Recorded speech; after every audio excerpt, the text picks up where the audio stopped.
یہ جو جتنے بھی مصائب آتے ہیں اجتماعی مصائب، وہ چاہے ان کے ظاہری اسباب کچھ بھی ہوں، وہ اس لیے آتے ہیں تاکہ ہمیں بیدار کریں۔ تم غفلت میں پڑے ہوئے ہو، تم اللہ کو بھول گئے ہو، تم اللہ کی اطاعت سے پیچھے ہٹ گئے ہو، لہذا تمہیں چوکنا کرنے کے لیے، تمہیں بیدار کرنے کے لیے، تمہیں متنبہ کرنے کے لیے ہم یہ مختلف مصائب تمہیں بھیجتے ہیں۔ لَنُذِيقَنَّهُم مِّنْ عَذَابِ الْأَدْنَىٰ، یہ چھوٹے چھوٹے عذاب ہم تمہیں اس کا مزہ چکھاتے رہتے ہیں، قبل العذاب الاکبر، وہ جو آخرت والا عذاب ہے عذاب اکبر، اس سے پہلے دنیا کے اندر چھوٹے موٹے عذاب بھیجتے رہتے ہیں۔ وہ اس لیے بھیجتے ہیں لعلہم یرجعون، تاکہ جن لوگوں کو اس عذاب سے سابقہ پیش آیا وہ اللہ کی طرف رجوع کریں، اللہ کو بھولے بیٹھے ہیں، وہ اللہ تعالیٰ کی طرف رجوع کرنے کے اوپر آمادہ ہو جائیں۔ یہ مقصد ہوتا ہے ان مصائب کا۔ اللہ تعالیٰ کی حکمتیں وہی جانتا ہے، کس جگہ کیا مصیبت لانی ہے، کس جگہ کیا نہیں لانی، وہ سب اللہ تعالیٰ کی حکمت کے تحت ہوتا ہے۔ لیکن ہم لوگوں کے لیے اس میں جو پیغام دیا اللہ تعالیٰ نے وہ یہ کہ ایسے مواقع پر اللہ کی طرف رجوع کرو،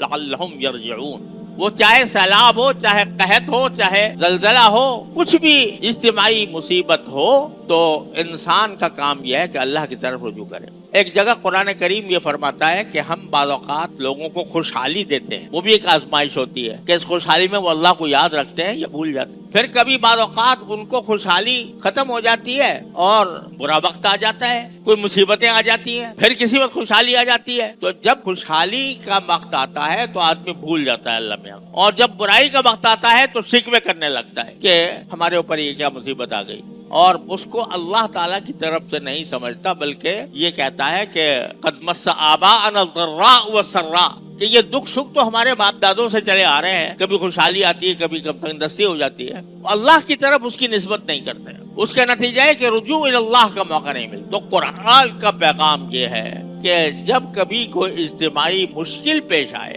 تو بندوں کا کام یہ ہے کہ وہ اللہ سے رجوع کریں۔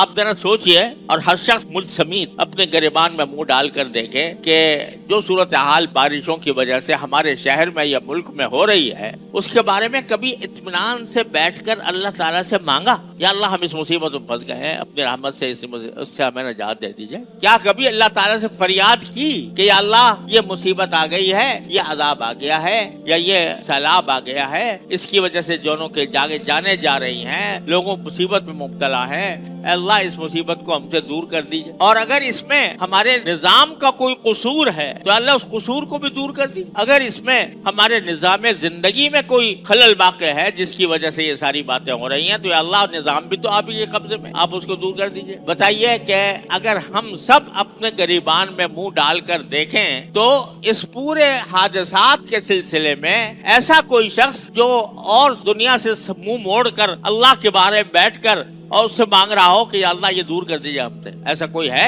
عام طور سے نہیں۔ تو جو کام کرنے کا تھا اس موقع پر، ٹھیک ہے، جو اپنی تکلیف ہے ان کو دور کرنے کے لیے جو اسباب ہیں انشاءاللہ اس کو اختیار کرنا چاہیے، اختیار کرے، لیکن ساتھ ساتھ اللہ تعالیٰ کی طرف رجوع کرے، اس سے مانگے، اور ساتھ اس موقع پر استغفار، اللہ تبارک و تعالیٰ سے اپنے گناہوں کی معافی مانگنا، یا اللہ ہم بہت گناہگار ہیں، اپنی رحمت سے ہماری مغفرت فرما دیجئے اور ہمیں اپنے فضل و کرم سے مصیبتوں سے نجات دلا دی۔ ایک چھوٹا سا جملہ ہے جو خود قرآن کریم نے سکھایا ہے، وَقُلْ رَبِّ اغْفِرْ وَارْحَمْ وَأَنْتَ خَيْرُ الرَّاحِمِينَ۔ چھوٹا سا یہ حکم دیا جا رہا ہے کہ یہ ان الفاظ میں مجھ سے مانگو، کیا مانگو؟ رَبِّ اغْفِرْ وَارْحَمْ، یاد کرنا بھی مشکل نہیں، رَبِّ اغْفِرْ وَارْحَمْ وَأَنْتَ خَيْرُ الرَّاحِمِينَ، اللہ ہماری مغفرت فرما دیجئے اور ہم پر رحم فرمائیے، آپ سارے رحم کرنے والوں میں سب سے بہتر۔ دو چیزوں میں سارا جہان ہماری ضرورتوں کا آ گیا، ایک تو ہماری مغفرت فرما دیجئے، آپ ہمارے گناہوں کی وجہ سے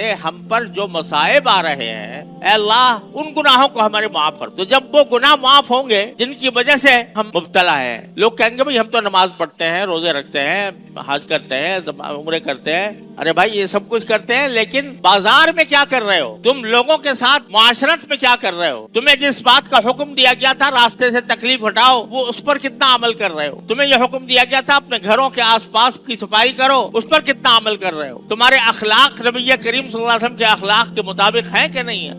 تمہیں حسد کے کتنا شکار ہو، بغض کے کتنے شکار ہو، غیبتیں کتنی کرتے ہو، جھوٹ کتنے بولتے ہو؟ تو یہ سارے گناہ ہیں جن کا بدلہ ہمیں دنیا میں بھی دیا جاتا ہے۔ سوشل میڈیا پر سب سے قدیم اور سب سے ریلائبل برانڈ درسقرآن.com